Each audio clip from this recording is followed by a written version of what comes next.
Habakkuk's Prayer 3. This prayer was sung by the prophet Habakkuk. I have heard all about you, Lord. I am filled with awe by your amazing works. In this time of our deep need, help us again as you did in years gone by. And in your anger, remember your mercy. I see God moving across the deserts from Edom, the Holy One coming from Mount Paran. His brilliant splendor fills the heavens, and the earth is filled with his praise. His coming is as brilliant as the sunrise. Rays of light flash from his hands, where his awesome power is hidden. Pestilence marches before him, plague follows close behind. When he stops, the earth shakes. When he looks, the nations tremble. He shatters the everlasting mountains and levels the eternal hills. He is the Eternal One. See, I see the people of Cushan in distress, and the nation of Midian trembling in terror. Was it in anger, Lord, that you struck the rivers and parted the sea? Were you displeased with them? No, you were sending your chariots of salvation. You brandished your bow and your quiver of arrows. You split open the earth with flowing rivers. The mountains watched and trembled. Onward swept the raging waters. The mighty deep cried out, lifting its hands in submission. The sun and moon stood still in the sky as your brilliant arrows flew and your glittering spear flashed. You marched across the land in anger and trampled the nations in your fury. You went out to rescue your chosen people, to save your anointed ones. You crushed the heads of the wicked and stripped their bones from head to toe. With his own weapons, you destroyed the chief of those who rushed out like a whirlwind, thinking Israel would be easy prey. You trampled the sea with your horses, and the mighty waters piled high. I trembled inside when I heard this. My lips quivered with fear, my legs gave way beneath me. I shook in terror. I will wait quietly for the coming day when disaster will strike the people who invade us.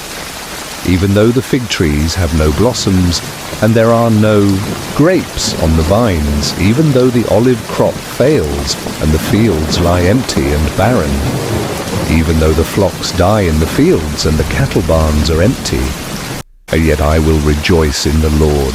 I will be joyful in the God of my salvation. The sovereign Lord is my strength. He makes me as sure-footed as a deer able to tread upon the heights. Too, I will climb up to my watchtower and stand at my guard post. There I will wait to see what the Lord says, and how he will answer my complaint. The Lord's second reply to me. Then the Lord said to me, write my answer plainly on tablets, so that a runner can carry the correct message to others. This vision is for a future time. It describes the end, and it will be fulfilled. If it seems slow in coming, wait patiently, for it will surely take place. It will not be delayed. Look at the proud. They trust in themselves, and their lives are crooked. But the righteous will live by their faithfulness to God. The Stealthkin is treacherous, and the arrogant are never at rest. They open their mouths as wide as the grave, and like death, they are never satisfied. In their greed, they have gathered up many nations and swallowed many peoples. But soon their captives will taunt them. They will mock them, saying, what sorrow awaits you thieves? Now you will get what you deserve. You've become rich by extortion. But how much longer can this go on? Suddenly, your debtors will take action. They will turn on you and take all you have, while you stand trembling and helpless. Because you have plundered many nations, now all the survivors will plunder you. You committed murder throughout the countryside and filled the towns with violence. What sorrow awaits you who build big houses with money gained dishonestly. You believe your wealth will buy security, putting your family's nest beyond the reach of danger. But by the murders you committed, you have shamed your name and forfeited your lives. The very stones in the walls cry out against you, and the beams in the ceilings echo the complaint. What sorrow awaits you who build cities with money gained through murder and corruption? Has not the Lord of heaven's armies promised that the wealth of nations will turn to ashes? They work so hard, but all in vain. For as the waters fill the sea, the earth will be filled with an awareness of the glory of the Lord. What sorrow awaits you who make your neighbors drunk? You force your cup on them so you can gloat over their shameful nakedness. So but soon it will be your turn to be disgraced. Come, drink, and be exposed.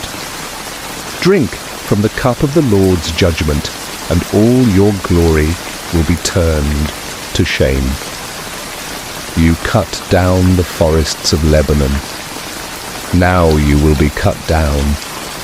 You destroyed the wild animals, so now their terror will be yours. You committed murder throughout the countryside and filled the towns with violence. What good is an idol carved by man, or a cast image that deceives you? How foolish to trust in your own creation, a God that can't even talk. What sorrow awaits you who say to wooden idols, "Wake up and save us." To speechless stone images you say, "Rise up and teach us." Can an idol tell you what to do? They may be overlaid with gold and silver, but they are lifeless inside. For the Lord is in his holy temple. Let all the earth be silent before him. This is the message that the prophet Habakkuk received in a vision. Habakkuk's complaint. How long, O Lord, must I call for help? But you do not listen. Violence is everywhere, I cry, but you do not come to save. Must I forever see these evil deeds? Why must I watch all this misery? Wherever I look, I see destruction and violence. I am surrounded by people who love to argue and fight. The law has become paralyzed, and there is no justice in the courts. The wicked far outnumber the righteous, so that justice has become perverted. The Lord's reply, 5:5. The Lord replied, "Look around at the nations. Look and be amazed, for I am doing something in your own day, something you wouldn't believe even if someone told you about it. I am raising up the Babylonians, a cruel and violent people. They will march across the world and conquer other land. They are notorious for their cruelty and do whatever they like. Their horses are swifter than cheetahs and fiercer than wolves at dusk. Their charioteers charge from far away. Like eagles, they swoop down, devour their prey. On they come, all bent on violence. Their hordes advance like a desert wind, sweeping captives ahead of them like sand. They scoff at kings and princes and scorn all their fortresses. They simply pile ramps of earth against their walls and capture them. They sweep past, like the wind, and are gone. But they are deeply guilty, for their own strength is their God. Habakkuk's second complaint. O Lord my God, my Holy One, you who are eternal, surely you do not plan to wipe us out. O Lord, our rock, you have sent these Babylonians to correct us, to punish us for our many sins. But you are pure and cannot stand the sight of evil. Will you wink at their treachery? Should you be silent while the wicked swallow up people more righteous than they? 14. Are we only fish to be caught and killed? Are we only sea creatures that have no leader? Must we be strung up on their hooks and caught in their nets while they rejoice and celebrate? Then they will worship their nets and burn incense in front of them. These nets are the gods who have made us rich, they will claim. Will you let them get away with this forever? Will they succeed forever in their heartless conquests?